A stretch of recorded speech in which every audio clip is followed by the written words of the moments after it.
భోగాపురం ఎయిర్పోర్ట్లో ఏరిడి విమానం ల్యాండ్ అయింది. సరిగ్గా ఉదయం 11 గంటలకు భోగాపురం ఎయిర్పోర్ట్లో విజయవంతంగా తొలి కమర్షియల్ ట్రయల్ ఫ్లైట్ ల్యాండింగ్ జరిగింది. దీంతో ఎయిర్ ఇండియా విమానానికి వాటర్ సెల్యూట్ చేసి ఎయిర్పోర్ట్ నిర్వాహకులు స్వాగతం పలికారు. ఢిల్లీ నుంచి వచ్చిన విమానంలో కేంద్ర మంత్రి రామ్మోహన్ నాయుడు, విజయనగరం ఎంపీ కలిసెట్టి అప్పలనాయుడు భోగాపురం చేరుకున్నారు. వీరికి విశాఖ ఎంపీ శ్రీభరత్, భీమిలి ఎమ్మెల్యే గంట శ్రీనివాసరావు, మంత్రి కొండపల్లి శ్రీనివాస్, జీఎంఆర్ గ్రూప్ ఉన్నతాధికారులు స్వాగతం పలికారు. సుమారుగా 2200 ఎకరాల్లో 4750 కోట్లతో ఎయిర్పోర్ట్ నిర్మాణం చేపట్టారు. Bhogapuram is roughly about 1600 kilometers from here, which will be covered in 1 hour and 50 minutes once we get there. Important role in strengthening the aviation ecosystem. కూడా ఈ ఉత్సాహం, ఈ సంతోషం మీ అందరితో పాటు పంచుకోవాలని ఇందులో అందరినీ కూడా పాల్గొనే విధంగా చేశాం. కేవలం ఇది భోగాపురం విజయనగరమే కాదు, శ్రీకాకుళం జిల్లా వాళ్ళు, ఇచ్చాపురంలో ఉన్న వాళ్ళు కూడా ఆనందపడుతున్నారు. నిన్నే ఇచ్చాపురం వెళ్తే వాళ్ళకి ఇలా భోగాపురం రేపు టెస్ట్ ఫ్లైట్ చేస్తామని అంటే ఎక్కడ లేని ఆనందం, సంతోషం వాళ్ళందరికీ కూడా. విశాఖపట్నం కానీ, అనకాపల్లి కానీ, ఆఖరికి మన బార్డర్లో ఉన్న ఒరిస్సా కానీ, లేకపోతే రాయపూర్ ప్రాంత వాసులు కానీ, వాళ్ళందరూ కూడా ఈరోజు వాళ్ళందరికీ సంబంధించినటువంటి ఒక అభివృద్ధి కార్యక్రమం జరుగుతుందని అందరూ కూడా కనెక్ట్ అవుతున్నారనంటే ఎంత బలంగా ఈ యొక్క ప్రాజెక్టు వాళ్ళందరూ అనుసంధానం అవుతున్నారో ఈ సందర్భంగా మరొకసారి తెలియజేసుకుంటున్నాను. చాలా ఎమోషనల్ మూమెంట్ ఇది మన అందరికీ కూడా. ఉత్తరాంధ్రలో ఎప్పుడు ప్రాజెక్టులు మొదలు పెట్టడమే కానీ ఎప్పుడు పూర్తయితాయో ఎవరికి తెలియదు అన్నట్టుగా ఉండింది. వాళ్ళందరికీ కూడా సమాధానం ఈ అల్లూరి సీతారామరాజు ఇంటర్నేషనల్ ఎయిర్పోర్ట్ అని తెలియజేసుకుంటున్నాను. రేపు భవిష్యత్తులో ఉత్తరాంధ్ర తాలూకా రూపురేఖలు మారబోతున్నాయి.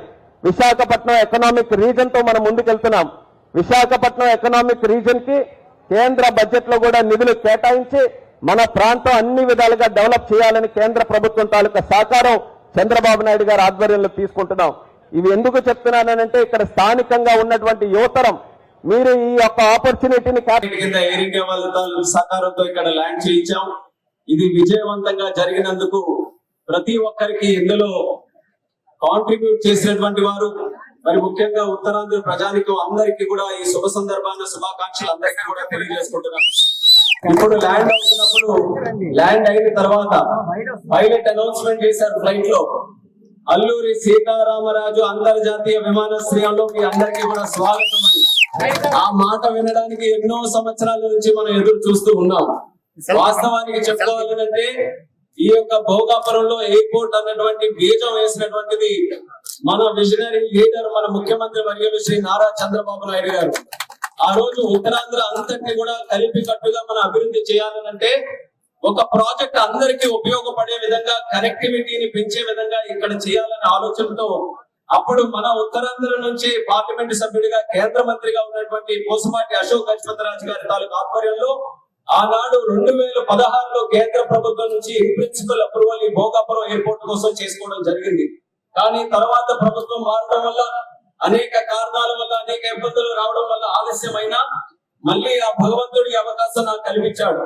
ఈ మూడోసారి ఈ యొక్క ప్రాంతం నుంచి పార్లమెంట్ సభ్యుడిగా గెలిచి మళ్ళీ కేంద్ర మంత్రిగా సివిల్ ఏవియేషన్ శాఖగా నాకు చేసిన తర్వాత ఇది దేవుడు నాకు ఇచ్చినటువంటి ఒక వరంగా భావించి 18 నెలలు ప్రతి ఒక్క నెల కూడా ఇక్కడ ప్రత్యేకంగా రివ్యూలు పెట్టుకొని చంద్రబాబు నాయుడు గారు మాకు ఒక ఛాలెంజ్ ఇచ్చారు. ఎప్పటికల్లా పూర్తి చేస్తారని మొదటి నెలలోనే ఇక్కడ రివ్యూ మీటింగ్ పెడితే ముఖ్యమంత్రిగా ఆయన అడిగిన తర్వాత మేము డిసెంబర్ 26కి కంప్లీట్ చేయాలని ఉంది సార్ అని చెప్తే, డిసెంబర్ కాదు ఉత్తరాంధ్ర అభివృద్ధి చెందడానికి ఇది ప్రధాన కారణం కాబోతుంది కాబట్టి 6 నెలల ముందే దీన్ని పూర్తి చేయాలని ఆ రోజు చెప్పారు. ఆయన ఇచ్చినటువంటి మాటని శాసనంగా తీసుకొని 6 నెలల ముందే పూర్తి చేయాలన్న ఆలోచనతో ఎంత ఫాస్ట్ గా ఈ ప్రాజెక్ట్ నడిపించామో మీ కళ్ళ ముందు మీరే అందరూ కూడా చూశారు. ఈ స్థాయికి ఈ రోజు ప్రాజెక్ట్ ఇక్కడికి విచ్చేసిందంటే దానికి చాలా మందికి మనం ధన్యవాదాలు తెలియజేయాలి. ముఖ్యంగా జిఎంఆర్ గ్రూప్ కి ఒక సొంత ప్రాజెక్ట్ లా పబ్లిక్ ప్రాజెక్ట్ ఏ రకంగా అన్ని విధాలుగా కూడా ముందుకు నడిపించాలో వాళ్ళు కూడా కంప్లీట్ గా ఎక్కడ లోటుపాట్లు లేకుండా వాళ్ళు నడిపించారు. ఎల్ఎన్టీ సంస్థ కన్స్ట్రక్షన్ లో, అలాగే రాష్ట్ర ప్రభుత్వం, మరి ముఖ్యంగా కేంద్ర ప్రభుత్వం నుంచి డీజీసీఏ గానీ, ఎయిర్పోర్ట్ అథారిటీ ఆఫ్ ఇండియా గానీ, ఎవరైతే స్టేక్ హోల్డర్స్ ఉన్నారో అందరూ కూడా కలిసి కట్టుగా వాళ్ళ తాలూకా పనిని ఎక్కడ కూడా లోటుపాటు లేకుండా చేశారు. దానివల్ల ఈ రోజు ఈ స్థాయికి మనం అనుకున్న సమయానికి ముందే మనం చేరుకున్నాం. వీటన్నిటికంటే ముందుగా నేను ధన్యవాదాలు ఎవరికైనా తెలియజేయాలనంటే స్థానిక రైతాంగానికి భూమి త్యాగం చేసి వాళ్ళందరూ కూడా ఎంత బ్రహ్మాండమైనటువంటి ప్రాజెక్ట్ ఈ రోజు కట్టడానికి అవకాశం ఇచ్చినటువంటి ప్రతి ఒక్కరికి కూడా మరొకసారి మనస్ఫూర్తిగా నా నమస్కారాలు ఆ రైతులందరికీ కూడా తెలియజేసుకుంటున్నాను.